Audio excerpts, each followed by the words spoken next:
I'm one of those people that used to struggle to let go of friends. I would just cling and try to make it work. And then you realize that you're doing a disservice to yourself. I think the older that I get, there's like zero expectations. I'm like, I'm going to love you where you're at. If you're mean to me, I'm going to say something, For sure, yeah. But like most of the times my friends aren't mean. It's just most of the times they're just trying to survive in life. Yeah. When I look back, even though I was such a giver in friendship, I wasn't actually like opening the vulnerable parts of myself. It was easier to just always focus on them, which is why I became like a therapist, or I was the one always driving to the person. What is this coming up within me? Like, why am I seeking validation on what I'm expressing? And really what it should be is just me sharing to share. Like, yes, I want to be seen, but I think a big part of that is allowing myself to be comfortable seeing myself. If you lost your memory and one person in your life had to choose to like share who you are, give you your memory back, or like tell your story, it like really made me think, like, who would I choose in my life?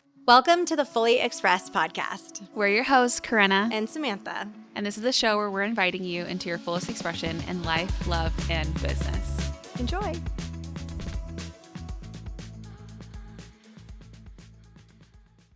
Hey guys, on today's episode, Karenna and I wanted to talk all about the ups and downs of friendship as an adult. So many of us are craving community, we're craving friendships, especially as women. We just want that deep soul sisterhood, and we thought we'd talk about how do you cultivate it, what does it look like when you create it, and how do you navigate maybe friendships that are no longer for you, no longer in alignment, and what that looks like as an adult. Yeah, I mean, I feel like this is something that we're going to go through every era, but I think the way that we relate to friends changes in every era. And I think you had like a really good question that you asked me before we started clicking, was just like the difference between friendships in our 20s versus friendships in our 30s. Yeah. And I'm sure that's going to change when we get to friendships in our 40s. But I feel like when it comes to like how I thought of friendship in my 20s compared to how I think about friendships in my 30s is just so completely different. And I think that in itself is something to either grieve or work through, because you're no longer relating to them in the same way, but you're also asking more in a way. Mm-hmm. Like it's almost like you're asking less, but more. Mm-hmm. Yeah. I mean, you have to show up differently also because of like the way your availability becomes less as you get into relationship with a partner and you get married and you have kids and you have maybe a career that in your 20s you just don't really have. Some do, but you don't always have those things, those same constraints holding you. Totally. I can relate to that. What do you think is the biggest difference you've seen in your friendships, like when you look back at your 20s to now? I think there's this like understanding, like what you were just saying, like there's understanding that we're all living, that like we are all navigating our stuff. There isn't this expectation of, I don't know, it's like not that like I have to be there for them, but like there's an expectation that we have to hang and talk all the time. It's more of like when we get to, and obviously, you know, in order to make friendships, like it's inconvenient to hang out with your friends sometimes, right? Like we have to make the extra effort, but there is this underlining understanding that like, wow, life is lifing. Like, especially, we don't even have kids yet. We're just like married and have businesses, and that in itself is very time consuming. And so I think that has changed versus like in my 20s, it was just so, we wanted to be with each other all the time, right? We wanted to make all the plans, go out to the club, go dancing, go out all the time. And I think also what changed that was just like financially, what you want to spend your money on has also shifted. Yeah. From your 20s to your 30s. But what about you? Yeah, I mean, I was single for a lot of my 20s, so it was friendships were my priority.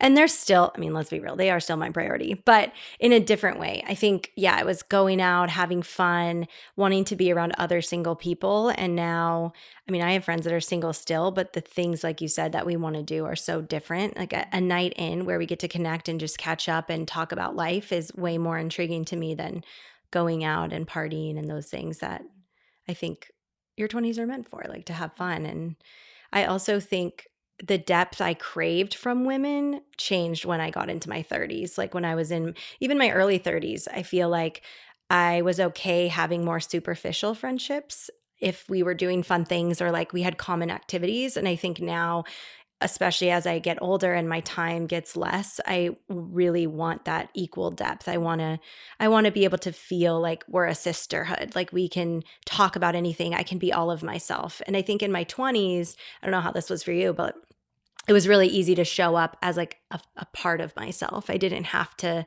I think there was safety in that. I didn't have to open myself completely, and I still felt seen enough. Mm-hmm. How did you get to this place of moving from having like more surface level friends to like really craving deeper friends? Like, what did you have to shift within yourself? I think it has to do a lot with like the fully expressed journey of just realizing that I wasn't actually being seen. I was, this was just like an aha, but I feel like when I look back, I was reliving the same dynamic that I felt I had in my family. So I never really felt fully seen. Maybe in some ways still don't feel fully seen by my family, my immediate family, but then I started realizing I was experiencing that in my friendships as well. So there was a part of me that maybe in the beginning I didn't even realize wasn't safe to show up. And then when I recognized that, I realized like, oh, I really want to be seen. I think a big catalyst for that too is meeting my husband, because he was probably the first person that I actually ever felt all of myself was seen by. And so when he made me feel safe in that, I realized I could feel that with other people too. What about you? I was just thinking about feeling safe to be seen. It's so interesting. I feel like, yeah, there were like parts of me in my 20s that I feel like a lot of people saw, but it was like more of the internal world part that I didn't want to share with the world. So like in my 20s, I think the gift was like I would be drinking and I was silly and I was myself and I was expressive and, in more of a fun way, which I still loved. Like there's some memories that I've made in my 20s that I will forever hold close to my heart. And I feel like those friendships, they know me in a certain way. But when it came to like really learning to feel seen, it was more feeling seen on like the how do I feel right now, or like what's going on in my internal world, or like what stories am I creating, or like what's coming up for me. I didn't really feel super safe to share those as much in my 20s. And that took me time to get comfortable with sharing the messiness, not just like the good and fun and happy parts, but it was the parts of me that were either angry or sad or just heartbroken, and letting people see me in that is something I had to grow through. Did you experience anything when you started to share those parts of yourself where you weren't received, or you weren't received in the way that you wanted to be? Yeah, absolutely. I mean, I feel like that's part of the journey. How did you navigate that? I feel like I had to learn that, like every time that I shared something, and if it wasn't received, at first I was like, why aren't you seeing me? Or like, this is on you. And I'd be like, like I'd play more of that victim card. And then eventually it shifted to actually like, what is this coming up within me? Like, why am I seeking validation on what I'm expressing? And really what it should be is just me sharing to share. Like, yes, I want to be seen, but I think a big part of that is allowing myself to be comfortable seeing myself, not only focusing on other people seeing me. Yeah, I think that's such a huge point you just made, is that part of it is allowing yourself to see yourself and see those parts of yourself, and realize there's nothing wrong with you for having parts of yourself that are messy or confused or insecure, or feel like you have to embellish things or you have to present a certain way. And I think it's really easy when we live in a society that competes, like pushes women to compete against one another, which I think is a huge block we're working towards getting past or moving over, is this idea that we have to be enough, or we have to appear to be enough, and whatever we decide that enough is. And I think in your 20s, it's really easy to be held back by that as well. Oh, absolutely. I mean, you're also learning how to, I think in our 20s, like if you followed the system, right? Like you went to high school, then you went to college, like you were put in these communities, and the first thing you're going to want to do is belong. Yeah. Like, so you're like, how do I have to belong? Okay, what do I have to do for this person to accept me, love me in order to belong? And then once college goes away, you're kind of like met with like, holy shit, I'm not a part of this community or this space of people anymore. you're starting to come a little bit more into yourself. You're asking yourself the bigger questions of like, what do I want to do in my life? And you kind of walk into the world being like, well, shit, what do I want to do? Am I going to get a job if I don't get a job? And all those things are a part of the journey. And I think as you get older, you're no longer, you can choose communities to be a part of, right? Like you can choose like, oh, I want to be a part of art, or I really want to be around other entrepreneurs, or I really want to be a part of a book club because that's an interest of yours. But you are also choosing that interest. Yeah. And then you are deciding like, okay, this is a part of me that I want to find and express and be around other people that are like that. And you have the choice of like, are they only going to see that part of me, or are they also going to see other parts of me? Yeah. Which also is okay. I mean, I think back to when I was going to a jewelry studio and I shared a lot of parts of me. I mean, we created a really tight-knit group of women, and I feel so grateful for that time period. But there was still, I really didn't actually, I only hung out with the women outside of that studio very briefly. Like we didn't hang out a lot. We did a few things together over the years. And I liked the way it was, and that was okay. And I loved that I got to show up as that creative part of myself that maybe some people in the rest of my life don't always get to see. But I also think, you can also be, I think that's the other thing that adulthood has taught me, is you can be selective at who you show the deepest, darkest parts of yourself with. And that's also important. Totally. And that doesn't have to be with everyone either. Yeah. I think that was like a lesson that I had to learn from going from my 20s to my 30s. I thought that I'd want every friend to see me in the same way, or like I'd want all my friends to be kind of at the same level, whatever you want to call it. It's so hard to speak about it in like logical terms, but like I wanted to be equal across all of them. And then what I've realized with every single friendship, it's so much more than just having the same friends. It's really like, actually, Krista Williams said this on a reel that I really love. She's like, I don't really have like one best friend. She's like, I have a friend that like really makes me laugh. Like there's like different parts of her that are seen in every single friendship. And some friendships you get the whole spectrum, and some friendships there's a different flavor of how they see you or how you guys respond and how you guys relate to each other. But that's the beauty of learning how to relate to one another. And I really love that, because I feel like even if I look at all my friends, like they're all amazing in their own way, but we relate to one another so differently. The way that I relate to you is different than I relate to someone else. And that's the beauty and the gift in it. It's not like, oh, I have to have all my friends a certain way. Like the beautiful thing is that they are different. Yeah. It's interesting. I saw a question come up, maybe on a TikTok or a reel, which was, if you lost your memory and one person in your life had to choose to like share who you are, like to give you your memory back or like tell your story, it like really made me think, like, who would I choose in my life to be that person, to tell you who you were, who you are? That's such a great question. I mean, I immediately think of Nick. I know, I thought of Austin too. But then I was like, then I also thought of you. Because I just think. I think of you too. Yeah, like our friends see us so differently than our partners. But then obviously our relationship is a lot different than our other friends because we spend so much time together. But yeah, it's just so interesting to think about the deepest part, the people that get to see those parts of us is such a gift. When you ask that question, like the first thing I think about is like, not just like who sees me the most, but I think the person that sees me in the best light is like what I think about. Like, yeah, not just like, I think people see us, but there's nothing like having a friend in your corner that no matter what room you step into, like they see the best, like they have understanding for the way that you are, for your like shit that comes up. Like they don't present you through their projections, like they present you through like these beautiful eyes. And that's why I think about like you and Nick, because I was like, you both can't say anything negative about me. It's true. And so I would want to hear that, like, if my whole world got wiped around, I'd be like, because sometimes I think that's even a bigger question as to like, that's why friendship is there. Because sometimes we don't see ourselves in those beautiful lights, and like how beautiful it is to have friends that do see you as like your highest self all the time. Like they can express to you so deeply how perfect and beautiful and how expansive and how creative and, how they really see you is just so beautiful to have friends that can do that. Yeah. And I think that's the other thing that I think why I crave depth, for example, because Mhm. the words that people use to describe the other person I think about is Rosie, for example. Mhm.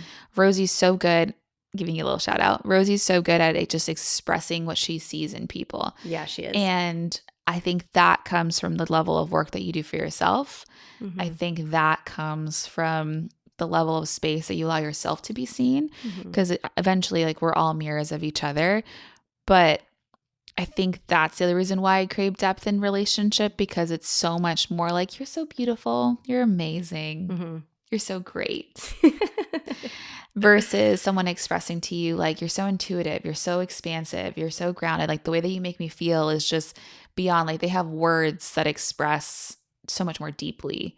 Yeah. And that's like someone that's speaking to your soul versus just speaking to your body, Yeah. like your external world. Yeah, that made me think about some of the friendships in my 20s too, where we've talked about this previously, but just like you give so much of yourself and you just want that mirrored back to you. You just want to receive that reciprocity. And Hmm. I don't think everyone, especially in our 20s, are even capable of that. I mean, we're all just focused on like figuring out who the hell we are. And I think as I got older, like I recognized, oh, everything is a mirror for me. So, as you said earlier, like, what is this showing me in myself? And I Hmm. do think that if you're craving depth, as you're speaking to, you have to be willing to give depth, or you can't. When I look back, even though I was such a giver in friendship, I wasn't actually like opening the vulnerable parts of myself. Mm. It was easier to just always focus on them, which is why I became like a therapist, or I was the one always driving to the person. It was very like one-sided because Mm. I made it that way. Even though in my mind I'm like, why don't they treat me this way? When Mm. I was really like closing myself off to allowing anyone to be that to me. Totally same. I agree with that. Do you I'm curious, like, what would you say when you look back with to some of the friendships that you don't have in your life anymore to now? Like, how did you know that those you knew I was gonna ask this. How do you know that those friendships like, how do we tell the difference between whether a friendship is for us and it's just going through a difficult time, or it's Mm. actually not an energetic match anymore?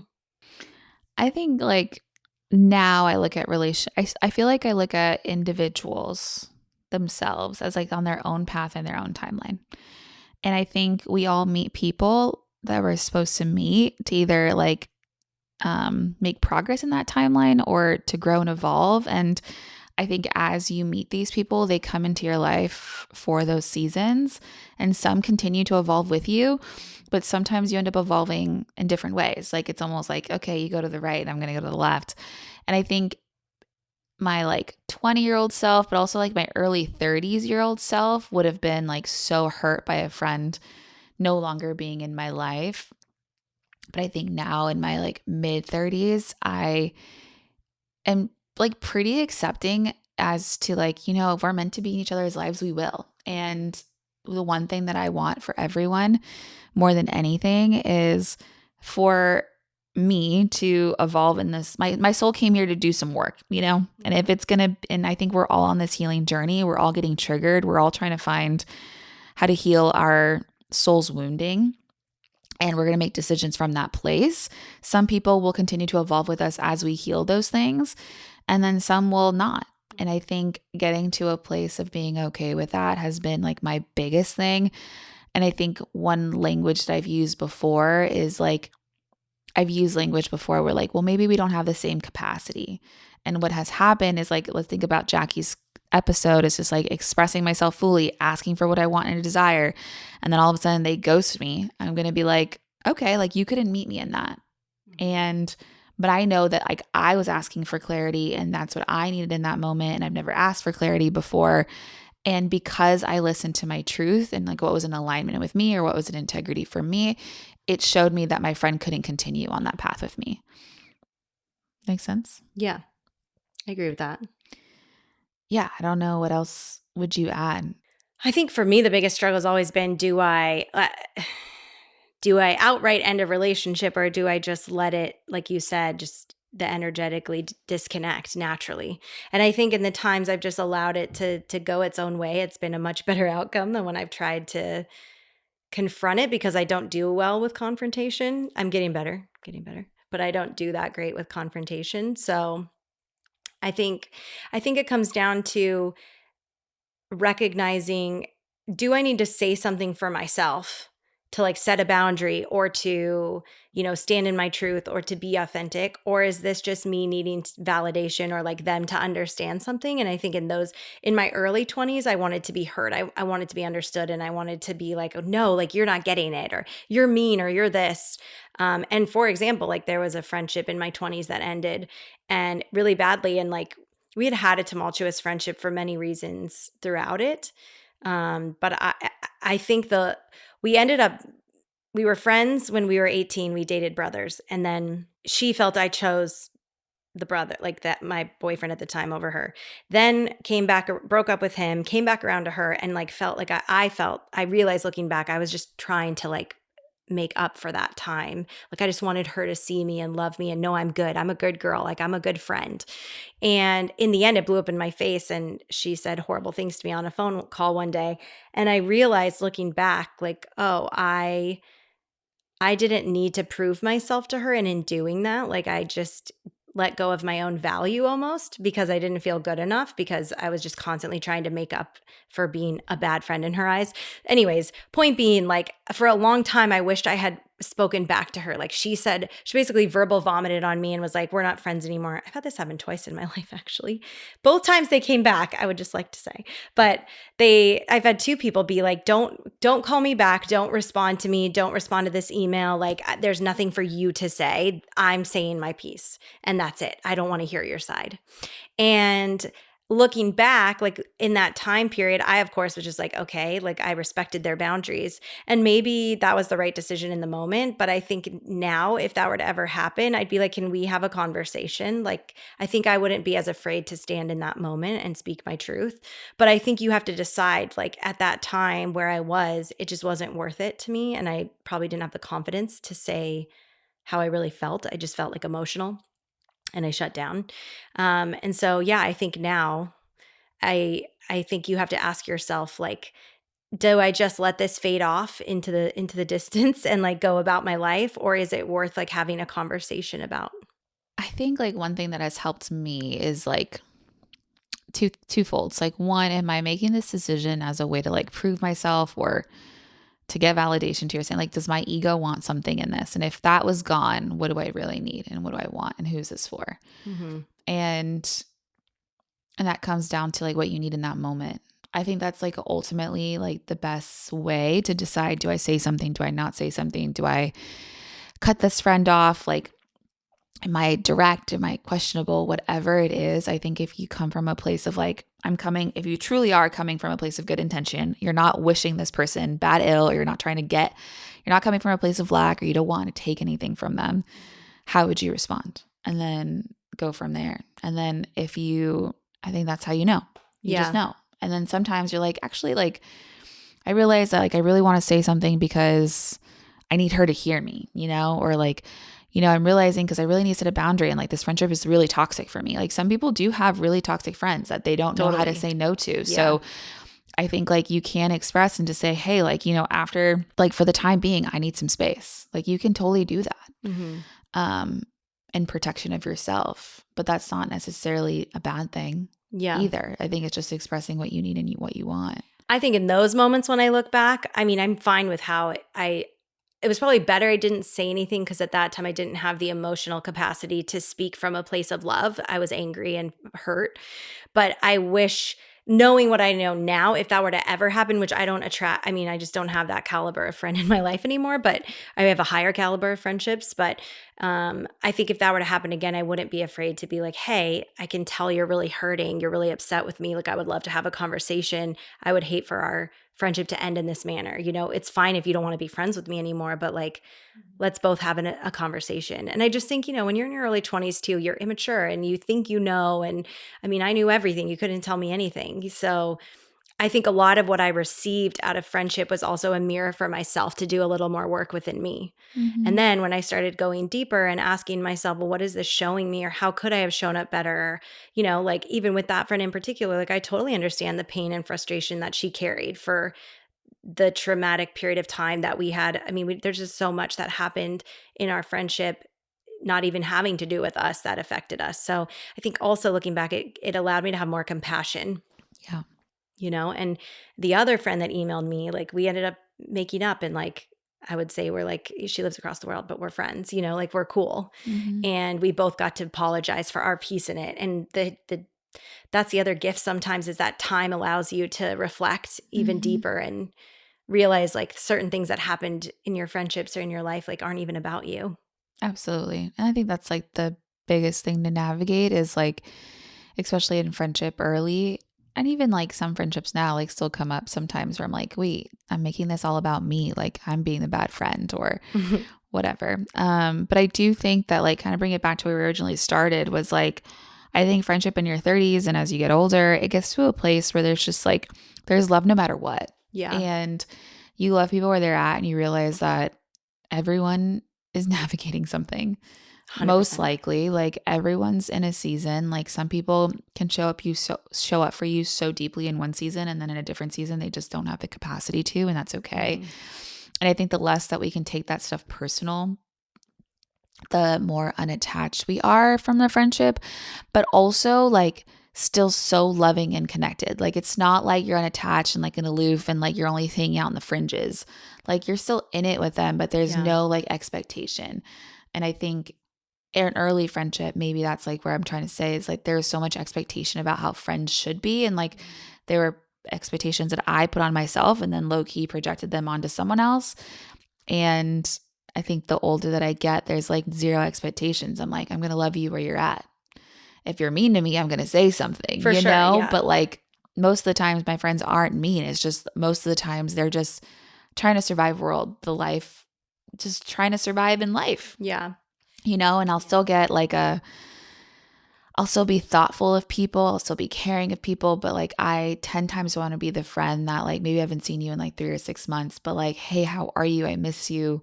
Like there's no resentment that has built up because they didn't show up in a certain way or whatever. You're like not messaging every day. Yeah, you're not talking every single day. And I think that's the biggest thing. Like even with like like my best friend, Elizabeth, like we talked every single day. And that was so normal in our 20s. It was just to be talking all the time. Yeah.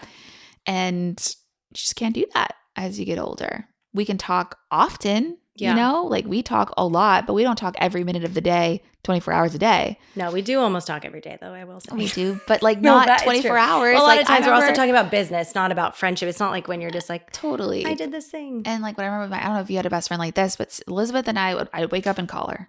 And I'd get in the car and call her. On my way home, I'd call her. Like it was just like we were like glued. Yeah. And that has changed so much over the years. Yeah.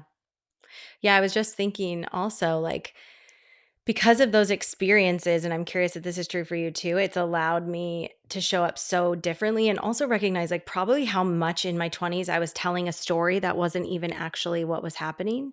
Or I'll notice that I'll make up a story in my head about even not as much with you anymore because we know each other quite well, but like recently with another friend, I had this whole story in my head of like something going on. And the old me would have just sat in that and just dwelled on it and then pushed it down and been like, whatever. But then because it came up a couple times, I'm like, okay, there's something here for me to work through. I'm going to like bring this to this friend. And I brought it to them and they're like, that's not the story that's happening at all in my head, and they were so well receiving of it. And it made me realize like, oh, okay, there's still a part of me sometimes. There's still some of those friendship wounds operating that are telling these stories. And that's not actually the case of what's happening. Or even if they don't feel that way now, maybe they did at the time, like that's okay too. But it's for me to recognize that one, there's a gift in confronting in a loving way, like, hey, I'm feeling this way. Am I the only one doing it? Is it only on my side? And two, recognizing like, oh, I'm telling a story right now and I'm projecting or assuming what the other person is thinking, which I think happens a lot in all friendship and all relationships, which is why communication is equally important in friendships as it is in relationships. Honestly. I mean, if you're honest, there's if you like honesty and how you feel, or like asking like a clarifying question should never break a friendship. That's And what I I was, think yeah. like we think that. Like we think that like, oh, if I confront this person, if I bring this up, if I share that like I'm creating this story, then all of a sudden they're going to want to not longer be friends with me. Yeah. Like we make this whole thing and then we're making meaning of it versus like in a true friendship, like a real friendship, one that like you want to hold on to for a long time, they won't make meaning of it. They'll just tell you like, yeah, that's not true. Like, or yeah, like that has been coming up. I'm so glad you brought it up. Like, let's talk about it. Like it doesn't have to end up in a breakup. And I think a lot of the times we operate like more than once. Like I would love to invite everyone to listen to you. Like how often are you making meaning of something that doesn't exist, but also you're making these stories because you don't want to lose the friendship or you don't want to look like a bad friend. Mm-hmm. Yeah. Yeah. And I was going to say that's another sign to me that it's not necessarily a toxic friendship, but it's not a solid friendship. If you can't speak your truth and say, hey, this is coming up for me, and like, or you feel hesitant to do that, that's something for you to look at in Mm-hmm. friendship. Because I mean, I could say every person I am close to in my life that I spend my time with, like I could go to and be like, hey, I'm feeling this. Are you feeling this? And that's how it should be. It should feel Mm-hmm. safe to do that. Mm-hmm. And it takes you feeling safe within yourself, Yeah, like for that's sure. really where it starts with. But if there's someone that you are tiptoeing around, like just get a little curious or bring up the conversation. Like, hey, I realize I've been tiptoeing. It doesn't have to be a whole thing. And again, like because you're operating in that way and you really feel called to have that conversation, especially from listening to this, like if that friendship all of a sudden evolves out, like that's okay. It's not a big deal. Yeah. I know we think it's a big deal. Yeah. Like we make so much meaning about it, but how beautiful is it that they're choosing their path and they're making their own choices and you're making choices that are better for you. And you're going to continue to attract friends that are going to meet you in that conversation. And If you really want to have that conversation. yeah, and I was going to say you're opening space for a whole new friendship or a new something to come in. Like Totally. I mean, everything is energy. You're opening an energetic hole for you to fill with something that's more aligned for you. Absolutely. I think that's, yeah. And I think honesty, like you said, is number one, like being honest If you in, can't be honest, then you don't have a real friendship. yeah, facts. I don't want that in my marriage. True. And our sisterhoods are just as close. It is crazy when I think about certain people throughout my life that are in marriages that end up dissolving, and I'm just like, "Oh, you never saw each other. You never actually listened or knew each other," which blows my mind because some of them were like together for 17 years. And you realize that's true in friendships too, which is why I think people are loyal. There are certain I'm one of those people that used to struggle to let go of friends. I would just cling and try to make it work. And then you realize that you're doing a disservice to yourself. But also, I realized, wow, they never saw me and I maybe never saw them. Exactly. And I think that just comes through evolution. I mean, life has changed so much Yeah, since those marriages got married, and I for sure. think, Yeah. and life is going to change so much for us, like 20 years from now, Yeah. and like this conversation is going to look so different, so we'll see what happens. What's your advice for anyone that's like trying to find deep friendships now? Like, how would you go about it if you did it all over again? Hmm. I mean, we met at a women's circle. Yeah. I mean, it's just deeper spaces. I mean, I found deeper friendships by going to retreats, being a part of in-person events where we talked about our feelings. Like I needed to learn how to be deeper with myself and be more vulnerable with myself. And by being in those spaces, I also found other people that were doing the same thing. And so we started learning how to hold each other in that.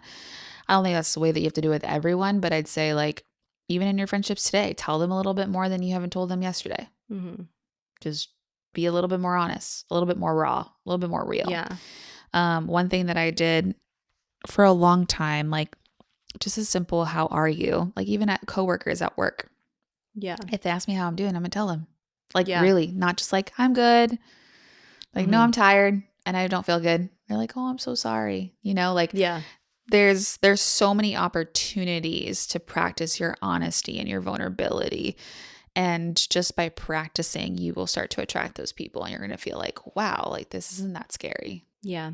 The other thing I was going to say too, yeah, I mean, everything we speak about, be authentic in yourself and you'll attract the people that want to be in your truth, in your authenticity. Mm-hmm. The other thing I was going to say is I've been thinking a lot about that phrase, like, oh, you are the people you spend the most time with, right? Or you're just like them. And be careful who you choose to spend your time with. And I've noticed when I look around certain circles around us, like I notice that that gets morphed into like only be around successful people or only be around people who think your way or only be around this type of thing. And I was walking with a friend the other day and she was telling me about a mutual acquaintance and that person like really only wants to be around super wealthy successful people, which is great, like do you. But I it made me think for a second that like at the core of who we are, like that's not important. I would rather surround myself with happy people. Like if she were to say she only wants to be around positive minded people, I'd be like, hell yeah, that's me. You know, I want to be around, not to say you can't have bad days, but like someone who, people that are trying to better themselves in some capacity, that they see the gratitude of life and they're optimistic and or they try to be optimistic. But like, I would encourage anyone listening too to like expand your circle to people maybe you wouldn't normally seek friendship with, or, you know, people with different viewpoints, or people who are like bringing something to the table that maybe you might be lacking. Because I just think we sometimes get comfortable in certain circles or we limit ourselves and then we don't actually expand our souls in the way we could if we allowed ourselves to be around people who challenge us.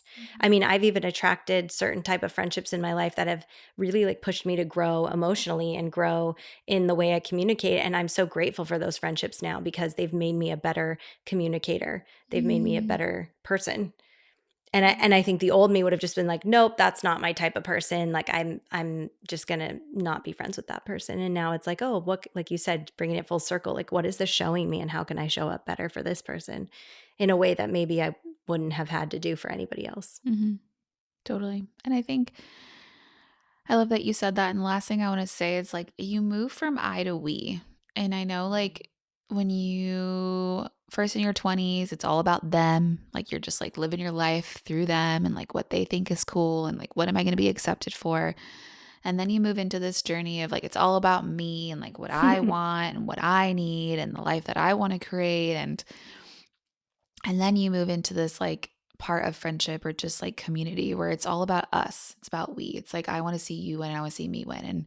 And we have completely different values. We're on different phases. We're in different timelines. We're not like it doesn't matter. Like it literally doesn't matter. And this is why I love our community so much and why I love being around like other women in our communities because it shows me that I'm like the competition, it truly doesn't matter. Like we can be so different Mm-hmm.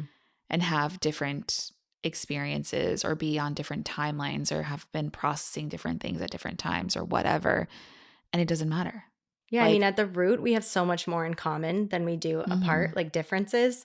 But yeah, I mean, we talk about this all the time that I feel like our community creates such a safety net for people that it attracts all different types of people. Because really at the root of it, we all just want to be seen. mhm. And like we hold a great space for you to be fully expressed, you know? And like, yeah, I know that like sometimes it's so easy to like go into a group and feel like I can't talk to anyone. But like if you go into the group being like we're all the same, Mm. you'll talk to everyone. Like Yeah. that's like the biggest thing too is like when you access that level of like confidence or just like self-assurance that like oh, there's something for me to talk to about anyone. I love the idea of treating strangers like your best friends. Like just that energy shift will open you up to so much more friendship in a way that you've never experienced before. Be like, whoa, like we're so different, but you're so cool, you know? And like, I don't have to hesitate around you or I don't have to like ask you questions to see if I'm safe with you. Like, just try really, really showing up to rooms feeling like, okay, if I felt safe in this really, like, if I felt safe in me, how would I act? Yeah. And usually you're met in that really beautifully. Yeah. And if you're not, you'll just move on to the next person you'll meet. Yeah, 100%. And get curious. I feel like Corinne and I both love to ask people questions about themselves. And I think that's another way to really like feel someone's energy and feel into them and be like, Mm-hmm. oh, is this a match or not? Mm-hmm. Yeah. Anything else? No, I feel like go be yourself, go be authentic. Yeah. And like, you know, these conversations are going to continue evolving. And I think the more that we talk about friendship and honesty and communication, like again, I just can't wait for what we're going to say in 10 years, Yeah. like, and I think I say that to giving yourself like a lot of grace, no matter where you are at in your journey of friendship and relating to other people.